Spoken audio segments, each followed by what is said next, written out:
Hello students, जय हिंद। कैसे हैं आप सभी लोग? उम्मीद करता हूं सभी बहुत ही बढ़िया होंगे। सो गाइज, अगर आप लोगों को मेरी आवाज प्रॉपर्ली सुनाई दे रही है तो प्लीज बताइएगा। सेशन को करेंगे स्टार्ट। सो ये करंट अफेयर्स का लेक्चर है 5 अप्रैल 2023 का। सिविल सर्विसेज की आप तैयारी कर रहे हैं तो आपके लिए काफी इंपॉर्टेंट ये लेक्चर है।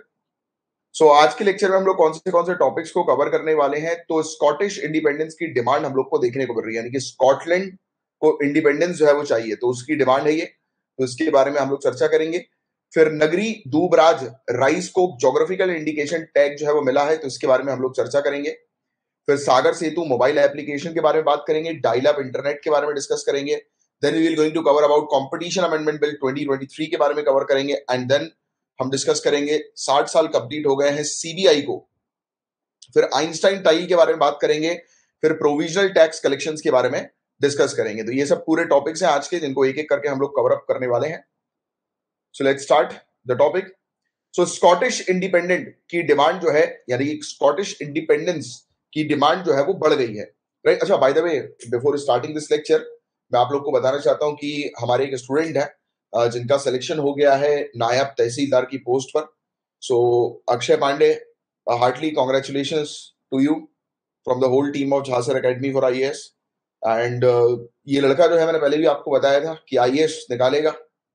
जैसा भी इसने नायब तहसीलदार का एग्जाम निकाला, ये डेफिनेटली आईएएस निकालेगा, क्योंकि 2 बार यूपीएससी का मेंस भी दिया है, यूपीपीसीएस का भी दिया, और फाइनली अब जाके इसका सिलेक्शन हुआ।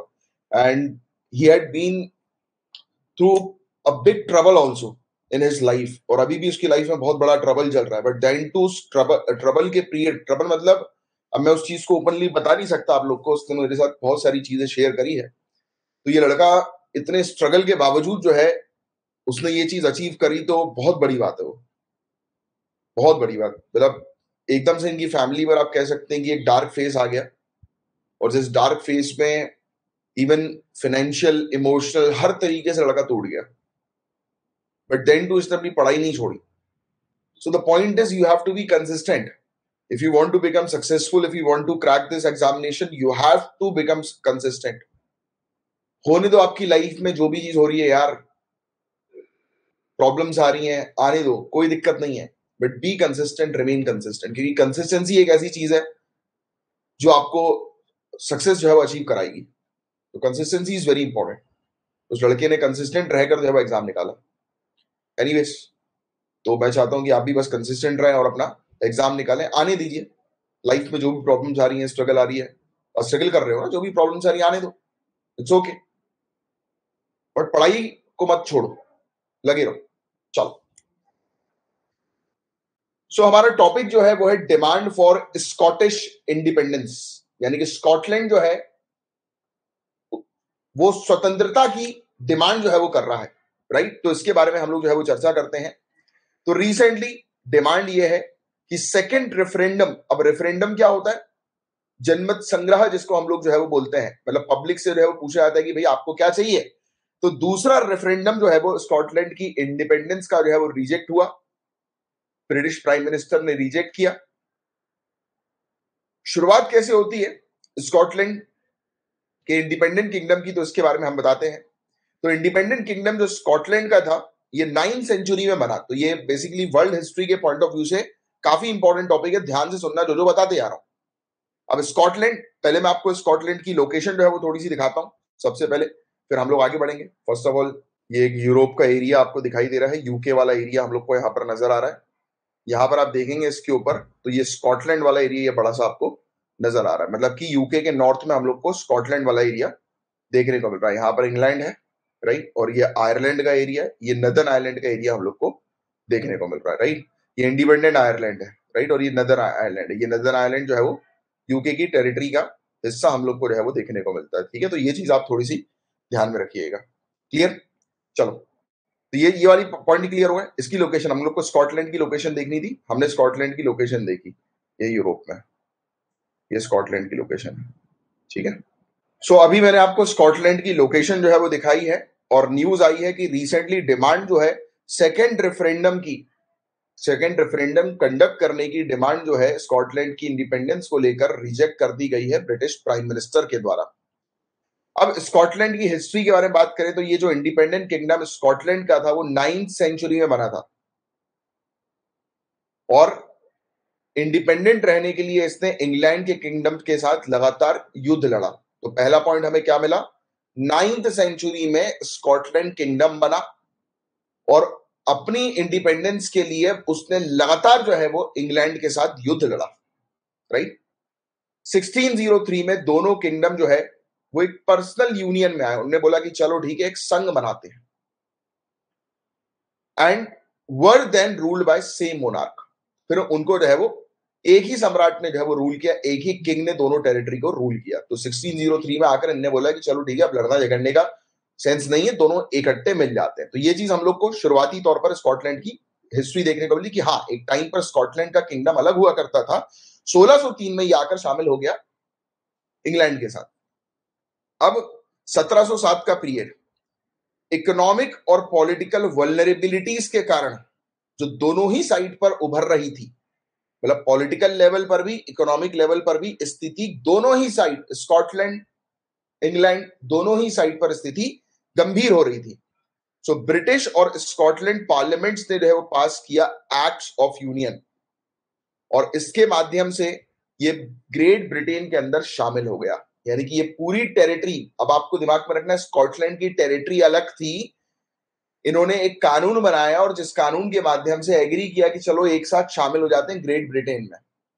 क्यों शामिल हो जाते हैं? क्योंकि दोनों ही इकोनॉमिकली और पॉलिटिकली जो है वो काफी प्रॉब्लम्स में थे, राइट, काफी सफर कर रहे थे। तो उन्होंने सोचा कि हम एक साथ जो है वो हो जाते हैं। While Scotland could retain some of its decision-making power, it did not get equal representation in United Parliament, and long-standing cultural and political differences remained. So this was the issue कि स्कॉटलैंड जो था उसको, जो ये United parliament बनी, यानी कि Scotland और इंग्लैंड की जो पार्लियामेंट बनती है, उस पार्लियामेंट के अंदर स्कॉटलैंड को शिकायत यह है कि उसको रिप्रेजेंटेशन नहीं मिला, उसको प्रॉपर बेसिकली प्रतिनिधित्व जो है वो नहीं मिला। और इन दोनों ही टेरिटरी के हिस्टोरिकल, कल्चरल और पॉलिटिकल डिफरेंसेस हैं, क्योंकि पॉलिटिकल डिफरेंसेस तो हमने देख लिया, दोनों लड़ते थे। कल्चरल भी दोनों टेरिटरीज में अलग अलग लोग रह रहे हैं, उनके ट्रेडिशन अलग है, उनके कल्चर अलग है। ये बात समझ में आई? यहां तक बातें क्लियर। अब आगे बढ़ते हैं। पार्लियामेंट जो स्कॉटलैंड की है वो क्या है? तो demands for self governance soon began sprout. अब इन्होंने एकदम से बोलना शुरू किया, क्योंकि देखो इनकी शिकायत क्या थी, हमें रिप्रेजेंटेशन नहीं मिल रहा। तो जब अभी रिसेंट पास्ट में ये चीज देखने को मिली कि स्कॉटलैंड ने बोला कि हमें वापस इंडिपेंडेंस चाहिए, हम ब्रिटेन के साथ जो जुड़ गए थे वो हमें वापस जो है वो अलग होना है। सो इसके कारण, मतलब इसी के चलते दो रेफरेंडम हुए 1979 में और 1997 में, और उस समय जो है एक नया पार्लियामेंट जो है वो स्कॉटलैंड का तैयार किया 1999 में। तो ये चीज आप थोड़ी सी ध्यान में रखिएगा। अब डिवॉल्व्ड इशू हम लोग को जो है वो क्या देखने को मिलता है, यानी कि इनने बोला कि अब कुछ पावर जो है वो अलग से स्कॉटलैंड की पार्लियामेंट को जो है वो दे दी जाएगी। ये पार्लियामेंट जो है उसको मैंडेट दिया गया कि वो कानून बना सकते हैं, राइट, किस इश्यूज के ऊपर। अब जो जैसे कि हेल्थ, ट्रांसपोर्ट, एजुकेशन, यानी कि कुछ एरिया जो है वो स्कॉटलैंड को ट्रांसफर कर दिए। और कुछ रिजर्व्ड इश्यूज हम लोग को देखने को मिलते हैं, जैसे कि defence, foreign policy, trade, immigration, currency से रिलेटेड कानून बनाने की शक्ति किसके पास थी? मेन ब्रिटेन के पास। अब देखो इसको इस तरीके से समझिए आप लोग, ब्रिटेन ने एक अलग, जैसे हमारे इंडिया के अंदर यूनियन गवर्नमेंट है, स्टेट गवर्नमेंट है, राइट, यूनियन गवर्नमेंट है, स्टेट्स गवर्नमेंट है। तो जब इनके बीच में लफड़ा चल रहा था तो 1999 में उनने बोला कि चलो एक काम करो, वो वाले एरिया की एक अलग लेजिस्लेटिव असेंबली तुम बना लो, और तुम वहां पर उस एरिया पर एजुकेशन, हेल्थ, ट्रांसपोर्ट और इस प्रकार की चीजों, छोटी मोटी चीजों से रिलेटेड कानून बना सकते हो, but defence, foreign policy, trade वगैरह हम देखेंगे। यहां तक बात समझ में आई? तो ये चीज हम लोग को देखने को मिल रही है। तो इन्होंने क्लियर कर दिया, मतलब कि ये फेडरल पॉलिटी है। तो यहां पर आपको पॉलिटी भी समझना है, ये फेडरल पॉलिटी हम लोग को देखने को मिल रही है एक प्रकार की, जो क्रिएट हो गई, राइट। अब नेक्स्ट 2014 में रेफरेंडम आया, फिर यहां पर जोश उठा कि इस क्षेत्र को जो है वो अलग किया जाए। तो आखिरी रेफरेंडम इंडिपेंडेंस का जो है वो 2014 में देखने को मिला, जब 55% स्काउट्स ने वोट किया to stay in the 3 centuries old union, while 45% जो है वो वोट से बाहर जो है वो निकल गए। मतलब इनने जो है सीधी सीधी बात ये कही कि भैया अभी 300 साल से जो यूनियन बन गया है तो 55% लोग ने बोला कि हम इस यूनियन का ही हिस्सा बनेंगे। मतलब कि ब्रिटेन और स्कॉटलैंड का जो यूनियन, एक गठन, इन्होंने एक संघ जो बनाया, तो 55% लोग जो है वो यहाँ के बोल रहे थे कि भाई हम ये संघ से खुश हैं, हम अलग नहीं होना चाहते। ये 2014 में बात भी थी रेफरेंडम की। अब करंट सिनेरियो क्या है?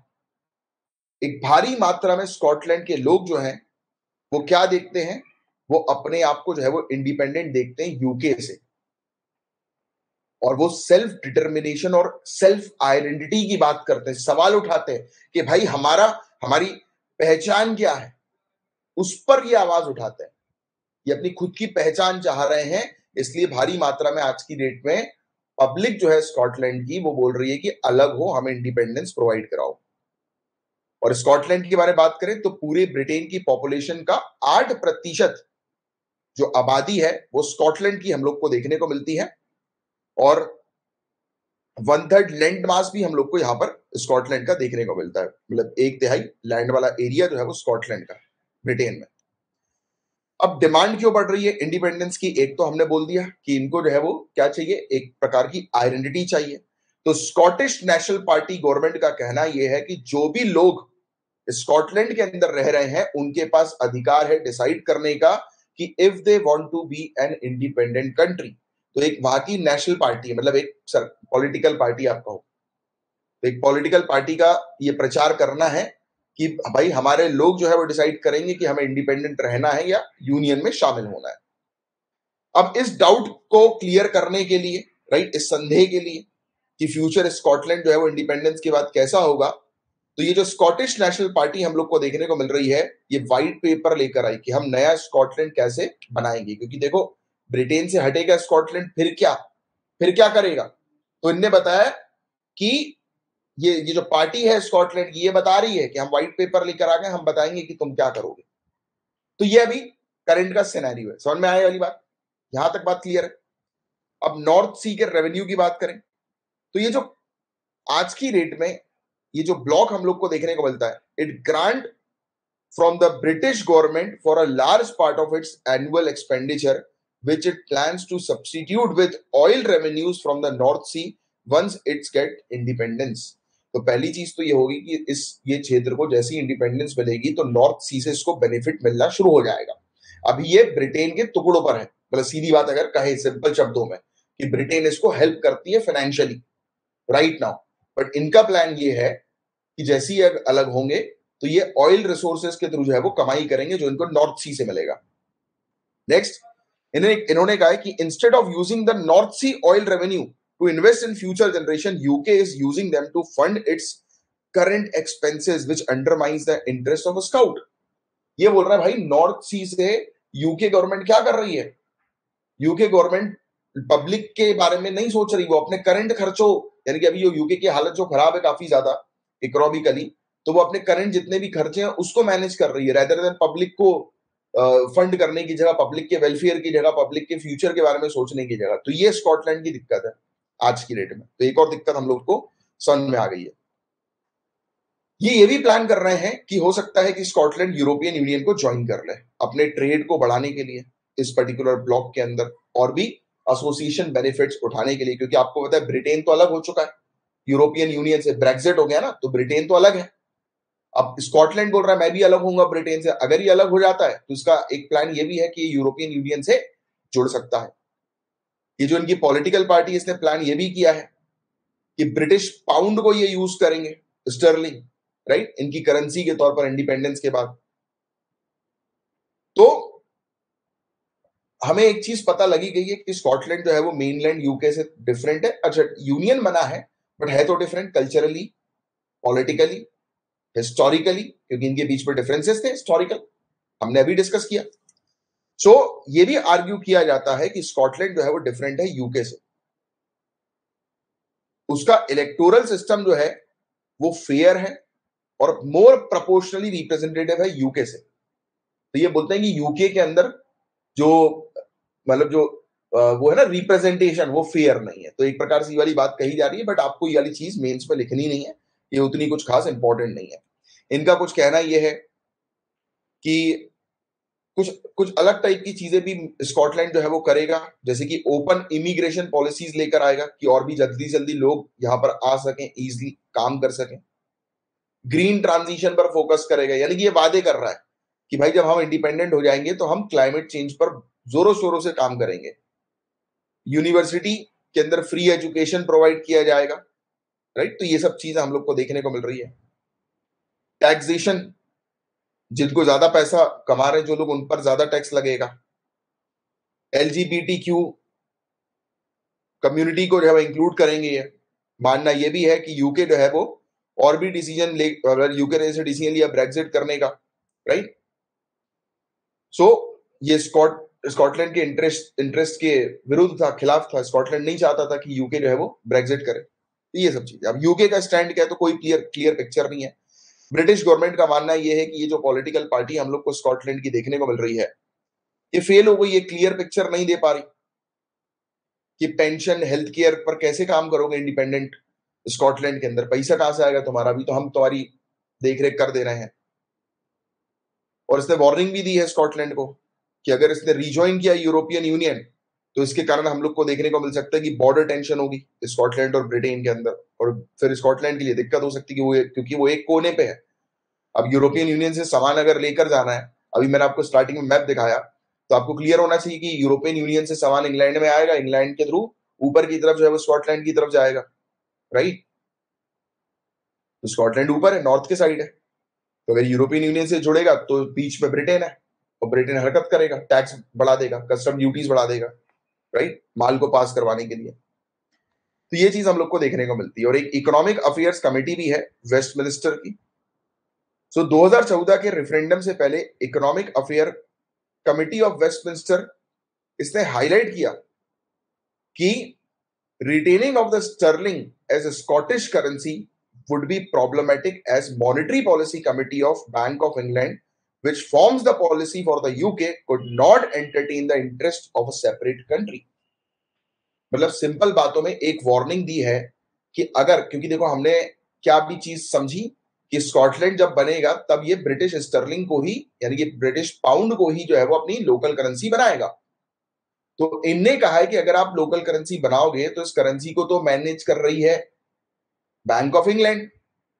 तो जब बैंक ऑफ इंग्लैंड इस करेंसी को मैनेज कर रही है और वो मॉनेटरी पॉलिसी बनाएगी, तो वो आपकी कंट्री में क्या प्रॉब्लम चल रही है, क्या इन्फ्लेशन है क्या नहीं, उसको देखकर थोड़ी ना बनाएगी, वो तो अपनी कंट्री के लोगों को देखकर बनाएगी। क्योंकि मॉनेटरी पॉलिसी जो तैयार होती है वो एक टेरिटरी, आपको भी पता है ना, हमारी रिजर्व बैंक ऑफ इंडिया की मॉनेटरी पॉलिसी कमेटी होती है, किस चीज पर काम करती है, इन्फ्लेशन है, महंगाई बढ़ गई है, तो उसको देखती है कि कैसे इसको कंट्रोल करना है, राइट, मनी के फ्लो को कम करना है, ज्यादा करना है। वो किस बेसिस पर देखती है कि हमारी कंट्री में क्या चल रहा है, उस बेसिस पर। तो अब जब ये अलग हो जाएगा स्कॉटलैंड, तो स्कॉटलैंड को थोड़ा देखेगा Britain. Are you getting this? So this is the point. Next, इसका ये भी कहना है कि स्कॉटलैंड जो है उसको डिफिकल्टी होगी to assume it share of UK public debt, क्योंकि यूके का जो पब्लिक डेट है, कर्जा जो हम लोग को देखने को मिल रहा है, तो स्कॉटलैंड को उसमें शेयर जो है वो नहीं मिल पाएगा, क्योंकि जो यूके को मिला हुआ है, यूके के पास जो कर्जा है तो वो कंप्लीट यूके के लिए, जैसे ही अलग होगा उसको थोड़ा मिलेगा फिर उसका बेनिफिट, राइट। तो ये चीज हम लोग को देखने को मिल रही है, ठीक है। बस यही चीज है और कुछ नहीं है इसके अंदर। इसके अलावा इम्पैक्ट जो है डिफेंस और ट्रेड स्ट्रेटेजी के, तो क्रिटिक्स ने पॉइंट आउट किया है कि बिगेस्ट इम्पैक्ट स्कॉटलैंड का ये होगा कि वो सेंचुरी ओल्ड यूनियन को छोड़ेगा जब, तब उसको बहुत प्रॉब्लम जो है वो होने वाली है। किस तरीके की प्रॉब्लम? स्पेशली मनी से रिलेटेड प्रॉब्लम जो है वो होने वाली है। परसेप्शन जो है वो इंग्लिशनेस का, इंग्लिश के बीच में जो 85% हम लोग को यूके का मेनली जो है वो देखने को मिलता है, राइट, यूके की पॉपुलेशन का। और प्रोजेक्शन जो इंग्लिशनेस की हम लोग को देखने को मिल रही है कि इसको नेशनल आइडेंटिटी जो है वो बनाना है, उसमें स्कॉटलैंड को दिक्कत जो है वो आ सकती है। तो ये चीज यहाँ पर बताई जा रही है। तो बस यही था एक छोटा सा टॉपिक। मैं उम्मीद करता हूँ पूरी चीज आपको क्रिस्टल क्लियर समझ में आ गई होगी। आपको तो ये हिस्टोरिकल बैकग्राउंड थोड़ा सा पता होना चाहिए बस।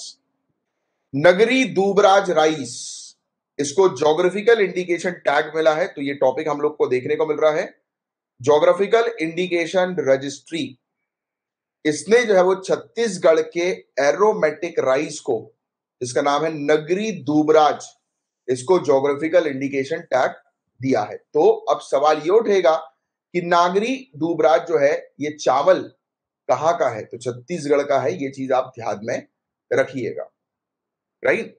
और मुरैना और रीवा मैंगो दोनों ही मध्य प्रदेश के हम लोग को देखने को मिलते हैं, right. Morena mango, Rewa mango, तो इनको भी जो है वो ज्योग्राफिकल इंडिकेशन टैग जो है वो मिला है। पहले हम लोग बात करें नागरी दूबराज राइस के बारे में। इसको जो है वो वुमेन की सेल्फ हेल्प ग्रुप ने जो है वो प्रोड्यूस किया है, और वुमेन की सेल्फ हेल्प ग्रुप का नाम है मां दुर्गा स्व सहायता समूह। तो ये इनका नाम हम लोग को देखने को मिलता है धमतरी डिस्ट्रिक्ट, जहां पे मेरी नानी और नाना जी रहते थे, राइट, छत्तीसगढ़ के अंदर। तो वहां पे ये जो है वो पाया जाता था, राइट। दूबराज जो है उसकी हार्वेस्टिंग, यानी कि इस राइस की जो है वो हार्वेस्टिंग करते थे। ये एक इंडिजीनियस वैरायटी हम लोग को देखने को मिलती है, इंडिया में बनाया गया ये एक ग्रेन है राइस, बहुत ही सॉफ्ट है, राइट। जब कुक करके खाया जाता है तो काफी सॉफ्ट होता है।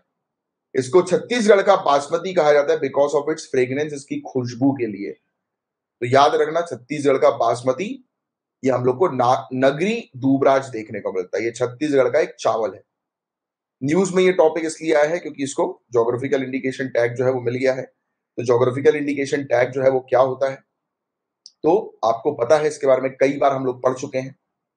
ज्योग्राफिकल इंडिकेशन टैग जो है वो प्रोडक्ट्स को दिया जाता है उनके स्पेसिफिक ज्योग्राफिकल ओरिजिन के लिए, या उनकी कुछ क्वालिटीज के लिए जो कि एक पर्टिकुलर क्षेत्र से जुड़ी हुई है। ज्योग्राफिक इंडिकेशन, नाम से हमारा ज्योग्राफी की बात हो रही है, ज्योग्राफी एक क्षेत्र की बात हो रही है, कि एक क्षेत्र जो है उस पर्टिकुलर क्षेत्र में हमें क्या चीज देखने को मिल रही है कि उस क्षेत्र में अगर कोई प्रोडक्ट है जिसकी कोई स्पेशल क्वालिटी है, तो उस पर्टिकुलर प्रोडक्ट को जो है वो उसकी यूनिकनेस को जो है वो देखकर उसको टैग दिया जाता है, जिससे कि वो प्रोडक्ट जो है वो उस क्षेत्र से जाना जाए और उसका एक्सप्लॉइटेशन ना हो, उस प्रोडक्ट की कॉपी ना हो, कोई नकली उस प्रोडक्ट को जो है वो ना बेचे उस नाम से, राइट।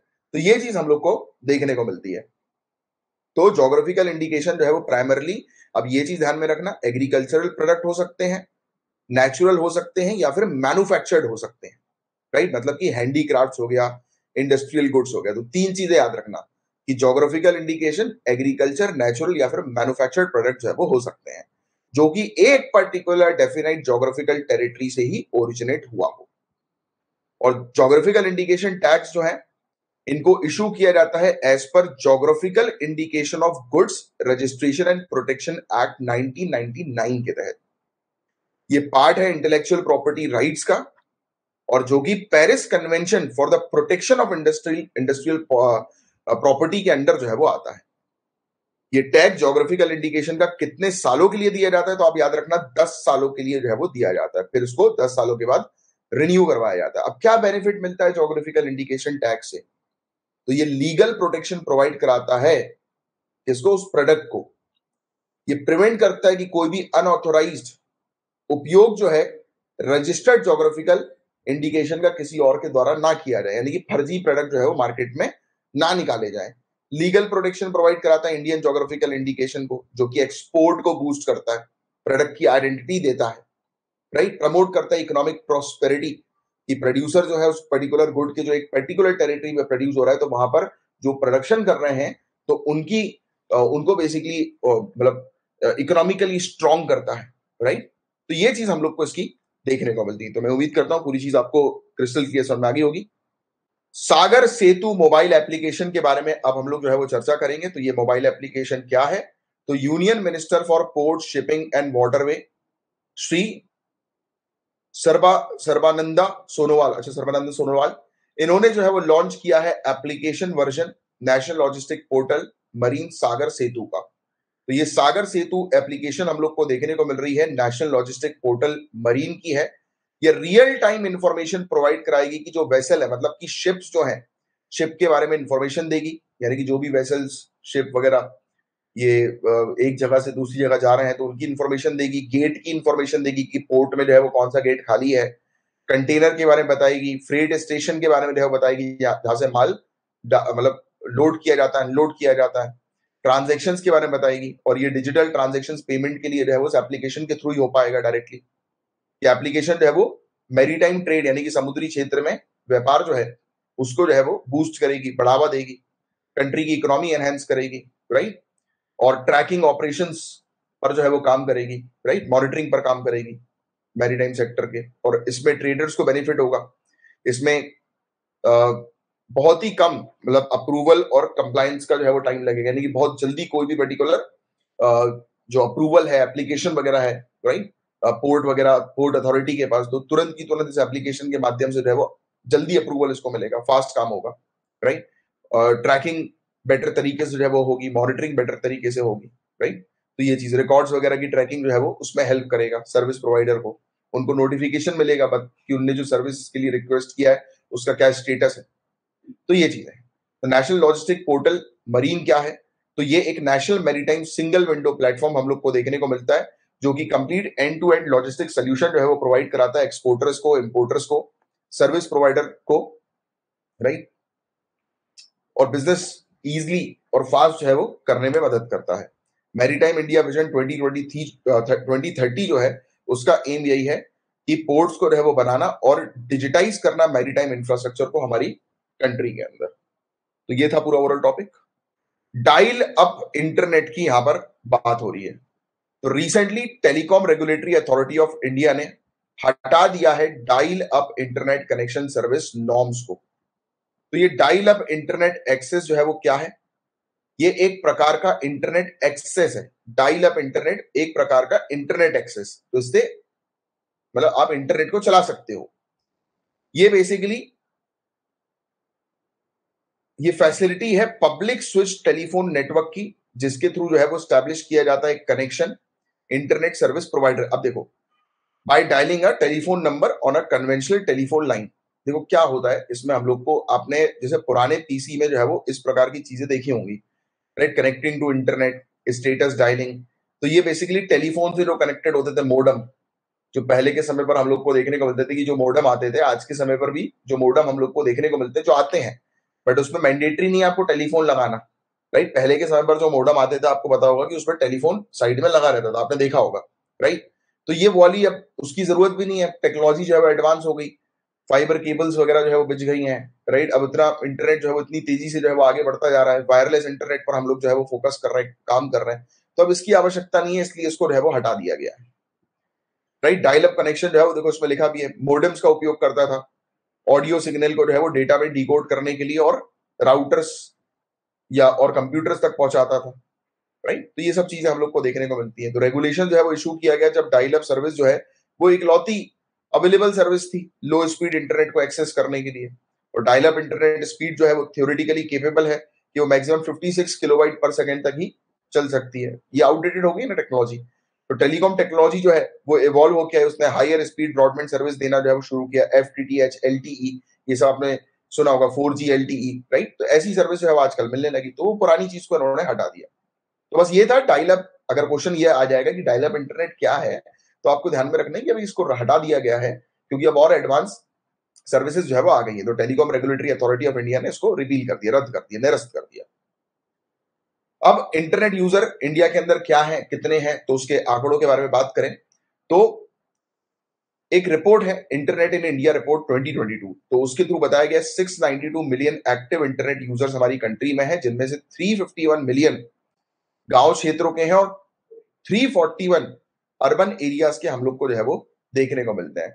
और इंटरनेट और मोबाइल एसोसिएशन ऑफ इंडिया के अकॉर्डिंग तो इंटरनेट यूजर्स इंडिया के अंदर जो है वो 900 मिलियन जो है वो हो जाएंगे 2025 तक।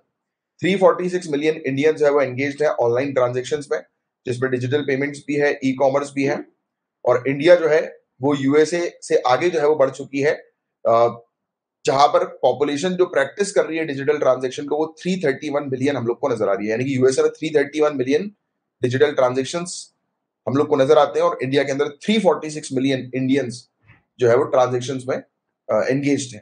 तो यूएसए से ज्यादा इंडिया के अंदर डिजिटल ट्रांजेक्शंस हम लोग को नजर आते हैं, राइट, या यूजर्स डिजिटल ट्रांजेक्शन करने वाले। लगभग 762 मिलियन इंडियंस जो है उन्होंने अडॉप्ट नहीं किया इंटरनेट को अभी तक, जिसमें से 63% रूरल एरियाज के हम लोग को देखने को मिलता है। Number of male internet user जो है वो ज्यादा है as compare to female, right. अब सरकार के क्या इनिशिएटिव है, तो एक सरकार का इनिशिएटिव पीएम वानी, जिसका फुल फॉर्म है prime minister wifi access network interface. Objective इस प्रोग्राम का यह है कि प्रोवाइड कराना public wifi service public data offices के थ्रू। किसके थ्रू? पब्लिक डेटा ऑफिसेस के थ्रू, जो हमारी कंट्री के अलग अलग लोकेशन पर जो है वो स्टैब्लिश्ड होंगी, राइट। और जिसको पीसीओ, पब्लिक कॉल ऑफिस, जैसा हम लोग को देखने को मिलता है ना, अलग अलग जगह पर पीसीओ होते हैं, राइट। एसटीडी पीसीओ आपने सुना होगा बचपन में, राइट। आजकल तो कहाँ मिलता है, सभी के हाथ में मोबाइल फोन है, तो एसटीडी पीसीओ की जरूरत ही नहीं। तो जैसे एसटीडी पीसीओ जो है वो हुआ करते थे, वैसे ही ये पब्लिक डेटा ऑफिसेस भी जगह जगह पर नजर आएंगे। फिर ऐसा ही भारत नेट प्रोजेक्ट हम लोग को देखने को मिल रहा है, इसमें तो बहुत बड़ा घोटाला हुआ है भारत नेट प्रोजेक्ट में। एनीवेज, ये दुनिया का largest rural broadband connectivity program है, जिसमें ये ऑप्टिकल फाइबर का उपयोग करते हैं, राइट। इंफ्रास्ट्रक्चर मतलब मजबूत इंफ्रास्ट्रक्चर के पर्पस के लिए, राइट। और ये ग्राम पंचायत को कनेक्ट, ब्रॉडबैंड से कनेक्ट करने का प्रोग्राम था। और नेशनल ब्रॉडबैंड मिशन भी एक हम लोग को देखने को मिलता है, जिसका ऑब्जेक्टिव यही है कि इक्विटेबल एक्सेस जो है वो सभी को जो है वो मिले ब्रॉडबैंड का। अब कुछ कुछ चैलेंजेस हम लोग को देखने को मिलते हैं। पहला चैलेंज है राइट ऑफ वे चैलेंज। ये क्या है? हम लोग को एक तो बहुत सारे इश्यूज जो है वो नजर आते हैं, जैसे कि राइट ऑफ वे में यहाँ पर जो बात हो रही है, ये बेसिकली टेलीकॉम सेक्टर जो है वो सबसे ज्यादा फेस करती है।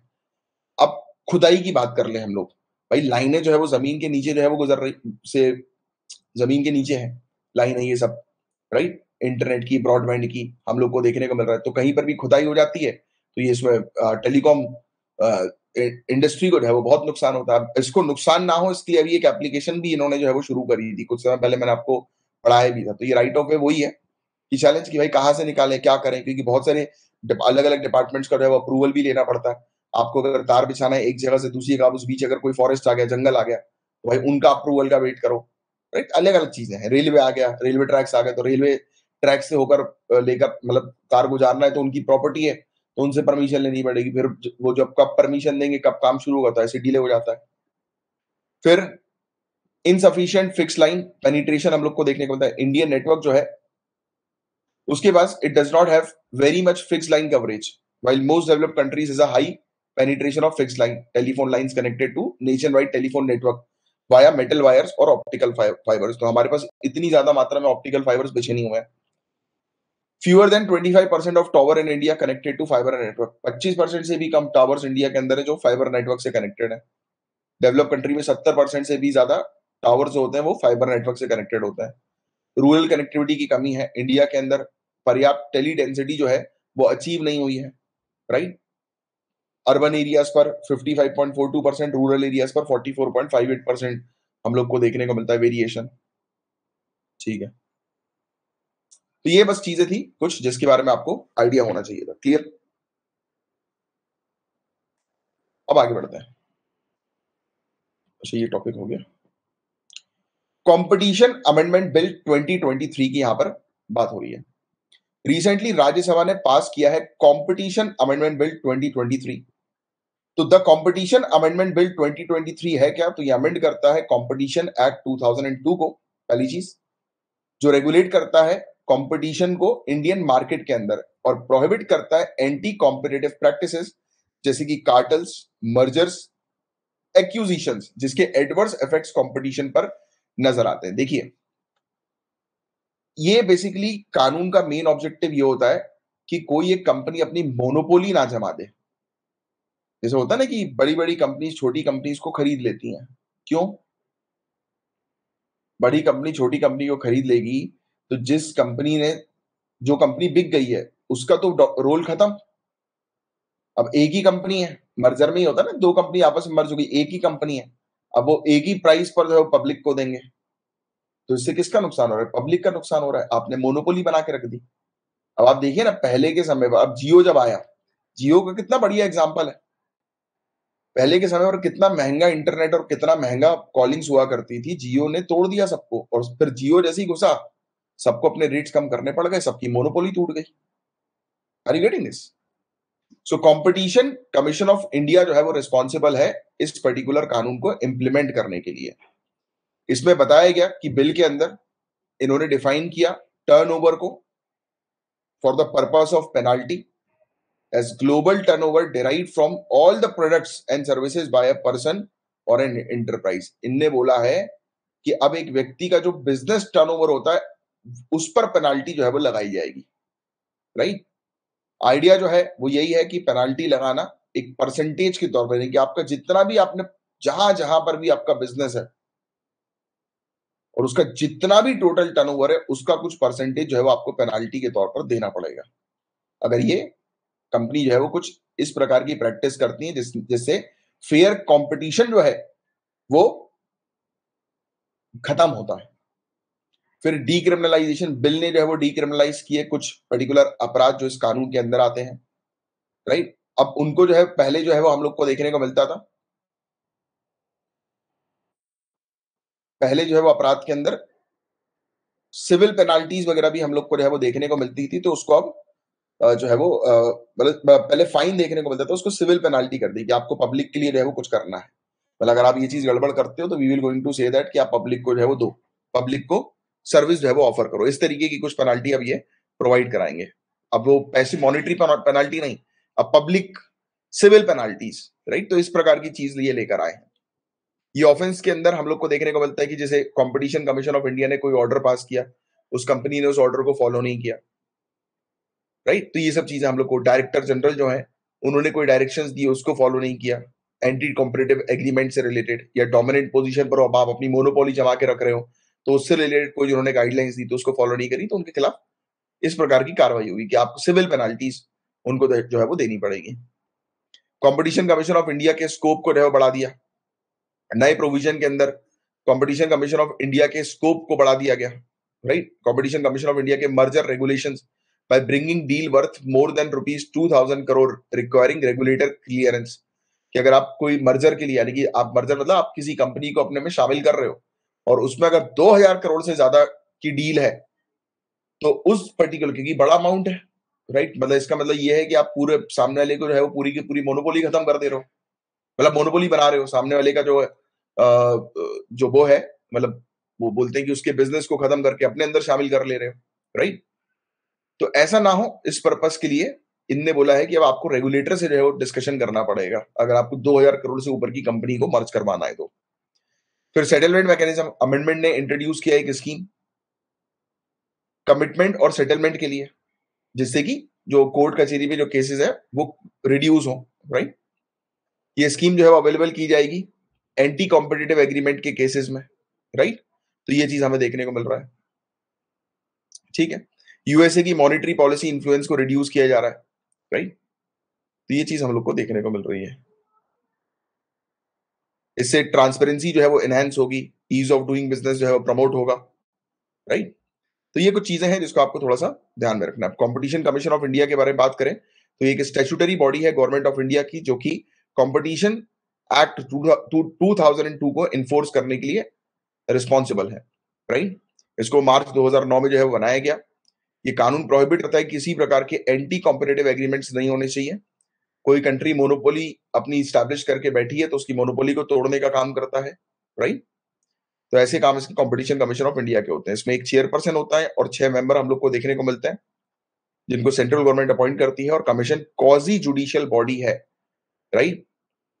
ये बेसिकली स्टैट्यूटरी अथॉरिटीज, कानून बनाने वाली जो अथॉरिटीज होती है उनको अपने ओपिनियंस भी देती हैं कि आप किस प्रकार से जो है वो कानून बनाए। 60 साल हो गए हैं सेंट्रल ब्यूरो ऑफ इन्वेस्टिगेशन को, तो ये टॉपिक हम लोग को सीबीआई का देखने को मिल रहा है।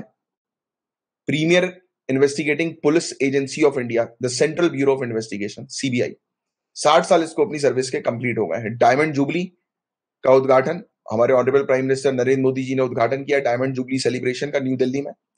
प्राइम मिनिस्टर ने कहा कि सीबीआई ने एस्टैब्लिश किया है अपने आप को एज अ ट्रस्टेबल और एफिशिएंट इंस्टीट्यूशन, की ट्रस्टेबल इंस्टीट्यूशन है। बैंक फ्रॉड से लेकर वाइल्ड लाइफ रिलेटेड फ्रॉड्स तक हर चीज में सीबीआई का एक इंपॉर्टेंट रोल जो है वो रहा, राइट। सीबीआई ने spirit of truth alive in the hearts of common people, जो आम जनता जो है उनके दिलों में सच्चाई की भावना को जो है वो जीवित रखा। तो ये सब चीजें हमारे ऑनरेबल प्राइम मिनिस्टर ने बोली। प्राइम मिनिस्टर ने यह भी कहा कि सीबीआई जो है मजबूत बना रही है नए इंडिया की policy of zero tolerance against corruption को, कि भैया भ्रष्टाचार के खिलाफ हम कोई किसी भी प्रकार से टॉलरेंस जो है वो नहीं करेंगे। करप्शन जो है क्योंकि युवाओं को अपॉर्चुनिटी से वंचित कर देता है, टैलेंट्स जो होते हैं उससे वंचित कर देता है, सिर्फ प्रिविलेज को सपोर्ट करता है, नेपोटिज्म हो गया जैसे, राइट। तो नेशन की कैपेबिलिटी को जो है वो हैम्पर करता है, जिससे कि नेशन की प्रोग्रेस जो है वो रुक जाती है। पीएम ने एलैबोरेट किया कि टेक्नोलॉजी का उपयोग, इनोवेशन, नए नए इनोवेशन का उपयोग, इससे जो है वो इन्वेस्टिगेशन की क्वालिटी को इंप्रूव किया है। तो इन्होंने टेक्नोलॉजी पर भी स्ट्रेस दिया। प्राइम मिनिस्टर मोदी जी ने जो है उद्घाटन किया है एक नए ऑफिस का सीबीआई के शिलोंग, पुणे और नागपुर में। इन्होंने पोस्टेज स्टैंप जो है और कॉमेमोरेटिव कॉइन जो है, इसमें डायमंड जुबली जो है वो लिखा हुआ था सीबीआई का, राइट। तो वो चीज हम लोग को देखने को मिली। अब थोड़ा सीबीआई के बारे में बात कर लेते हैं। तो हिस्ट्री की बात करें सीबीआई की, सीबीआई आई वर्ल्ड वॉर सेकेंड के समय पर, जब ब्रिटिश सरकार को लगा कि कुछ ऐसे पर्टिकुलर मामले हैं करप्शन के, भ्रष्टाचार के, वॉर और सप्लाई डिपार्टमेंट के अंदर, तो उस पर जो है वो जांच की जाए। तो इसके लिए इन्होंने जो है वो सीबीआई को तैयार किया। और उस समय एक डीएसपीई एक्ट हम लोग को देखने को मिलता था, राइट, 1946 का। ये बेसिकली दिल्ली पुलिस ऐसा करके, Delhi special police act, establishment act करके है ये, इसको एक बार कंफर्म कर लेना। Delhi special police establishment act ही है इसका शायद फुल फॉर्म, एक बार कंफर्म करके बता देना। फिर ये बताया जा रहा है कि ये कानून 1941 में ये लेकर आए कौन, अंग्रेज। सीबीआई जो है उसको स्टैब्लिश किया फिर बाद में एक रेजोल्यूशन के through ministry of home affairs ने 1 अप्रैल 1963 को। तो एक जनरली आपको ये ध्यान में रखना है कि सीबीआई करके एक बॉडी जो है वो पहली कॉलोनियल गवर्नमेंट ब्रिटिश सरकार लेकर आई थी करप्शन के मामले को डील करने के लिए। फिर सेंट्रल गवर्नमेंट ने, हमारी मिनिस्ट्री ऑफ होम अफेयर्स ने एक रेजोल्यूशन के थ्रू सीबीआई को स्टैब्लिश कर दिया। सीबीआई स्टैट्यूटरी बॉडी नहीं है, बट इसको जो है वो पावर मिलती है कहां से, यही है, देखो, Delhi special police establishment act भी इसका फुल फॉर्म है, राइट। तो इसको पावर मिलती है इससे, इस कानून से।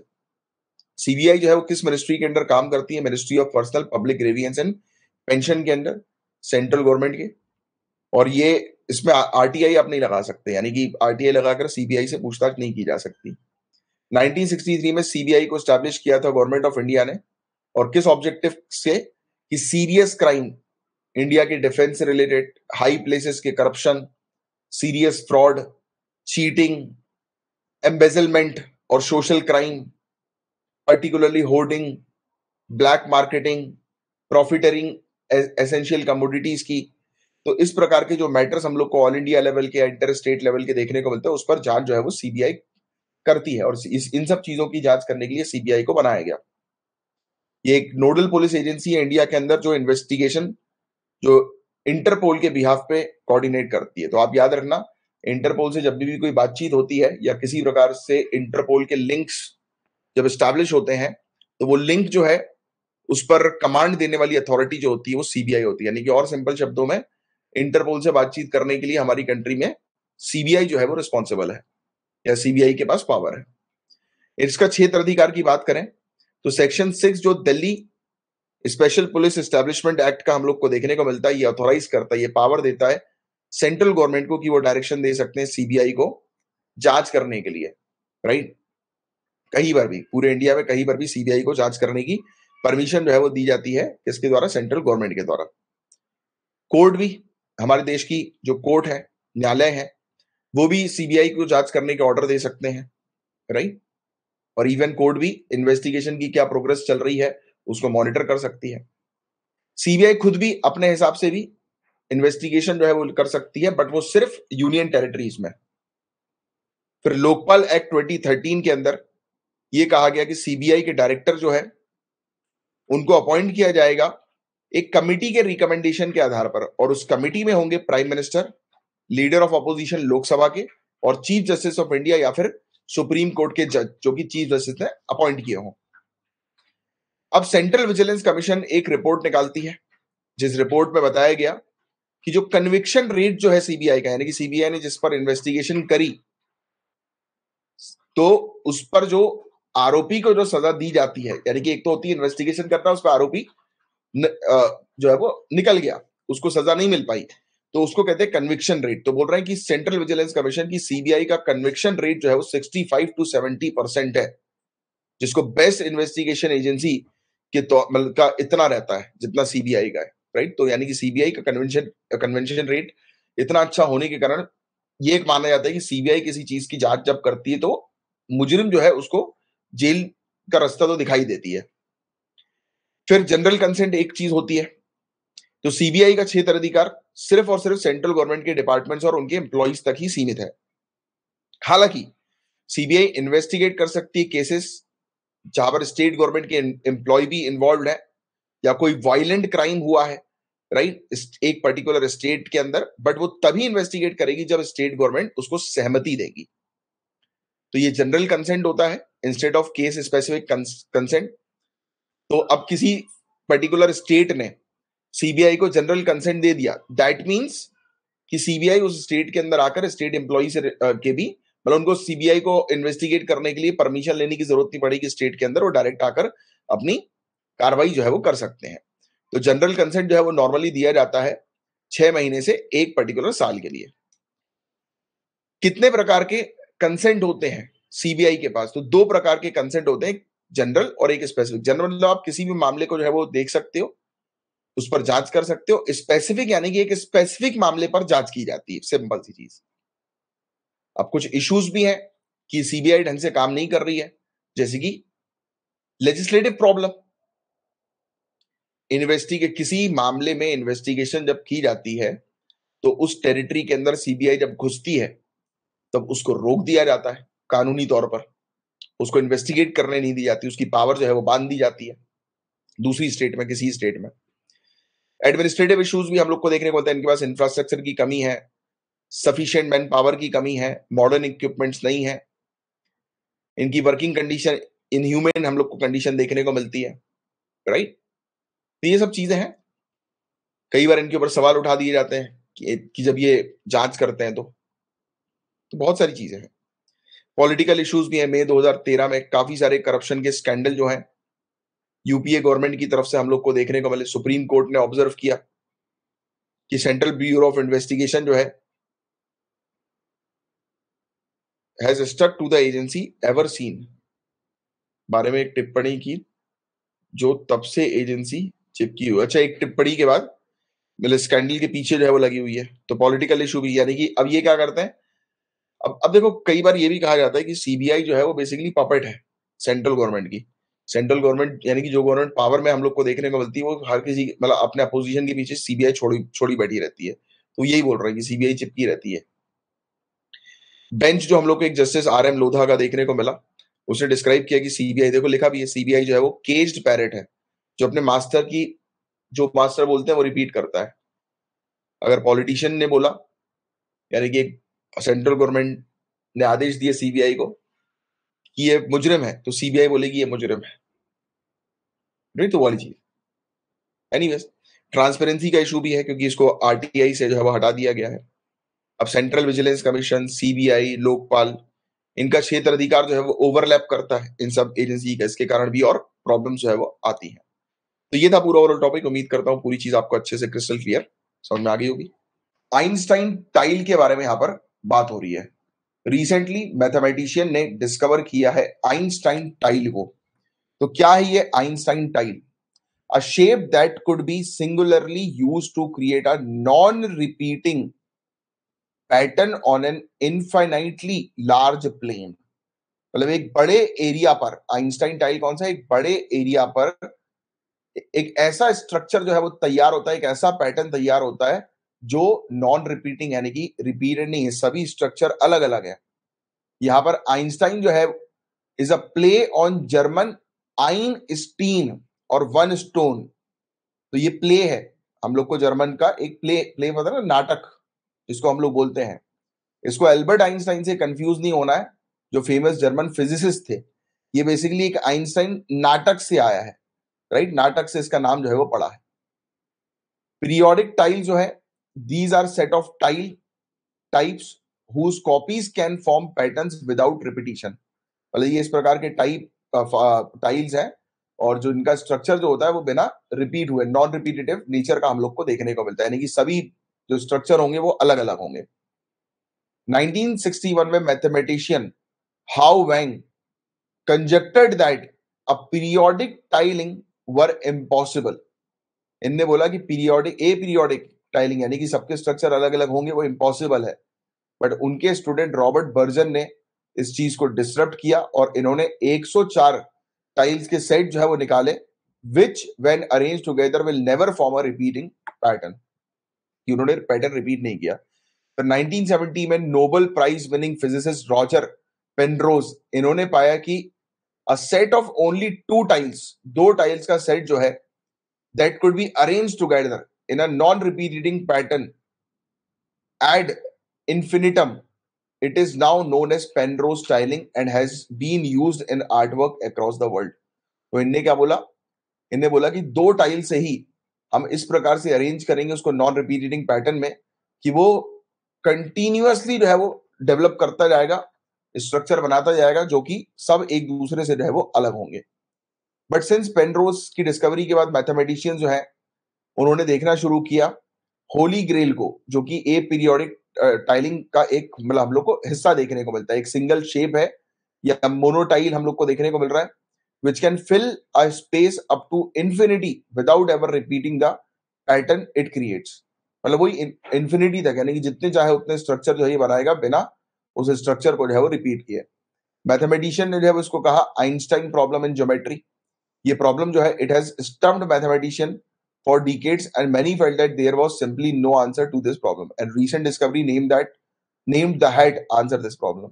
तो ये बस recent discovery hat है, ये टाइल स्ट्रक्चर की स्टडी है, आइंस्टाइन टाइल, जो कि नॉन रिपीटेटिंग स्ट्रक्चर्स हम लोग को देखने को मिलते हैं। बस ये चीज ध्यान में रखिएगा, सभी स्ट्रक्चर एक दूसरे से कंप्लीटली जो है वो अलग होते हैं। अब प्रोविजनल टैक्स कलेक्शंस की यहाँ पर बात हो रही है। रिसेंटली फाइनेंस मिनिस्ट्री ने रिलीज किया है प्रोविजनल डेटा फाइनेंशियल ईयर 2022-2023 के टैक्स कलेक्शन से रिलेटेड। तो इंडिया का नेट डायरेक्ट टैक्स कलेक्शन जो है वो बढ़ा है 17.60% से 2022-2023 में 16.61 लाख करोड़ रुपीस हो गया है, और ये 0.7% जो हमारा टारगेट था उससे मतलब 0.7% ज्यादा है हमारे एस्टिमेटेड टारगेट से। कॉर्पोरेट टैक्स कंट्रीब्यूशन जो है ग्रॉस डायरेक्ट टैक्स में वो 10.04 लाख करोड़ रुपीस हम लोग को देखने को मिल रहा है, थोड़ा सा ही हायर, मतलब जो टैक्स पेयर जो हम लोग को देखने को मिलते हैं, जो इनकम टैक्स वगैरह पे करते हैं, सिक्योरिटी ट्रांजैक्शन टैक्स जो है वो पे करते हैं, तो उनसे थोड़ा सा ज्यादा ही बस कॉर्पोरेट टैक्स है। ग्रॉस लेवल पर शेयर जो है पर्सनल इनकम टैक्स का और ये जो सिक्योरिटी ट्रांजैक्शन टैक्स जो हम लोग को देखने को मिलता है, तो ये 48.9% हो गया है 2022-2023 में कंपेयर टू अराउंड 47.4% 2021-2022 में, यानी कि थोड़ा सा बढ़ा है बस। मीनवाइल कॉर्पोरेट टैक्स जो हम लोग को देखने को मिल रहा है ये 51.1% जो है वो रहा है, gone by as oppose to 52.6% in 2021-20, यानी कि ये कम हो गया थोड़ा सा। ग्रोथ जो हम लोग को कॉर्पोरेट टैक्स कलेक्शन में जो है वो देखने को मिली है, लोअर ग्रोथ हम लोग को देखने को मिली as compare to personal income tax, और ग्रॉस कॉर्पोरेट टैक्स कलेक्शन जो है वो बढ़ा है 16.9% से। अब ये सब आंकड़े वगैरह आप लोग के लिए इंपॉर्टेंट नहीं है, बस बेसिक सी चीज ध्यान में रखो कि अलग अलग प्रकार के टैक्स होते हैं और इसमें अपन को कुछ जगह पर बेनिफिट मिला, कुछ जगह पर नहीं, बस इसमें और कुछ भी नहीं है, राइट, काम का। चलो, तो आज के लिए बस इतने ही टॉपिक्स थे, अब हम मिलेंगे नेक्स्ट लेक्चर में।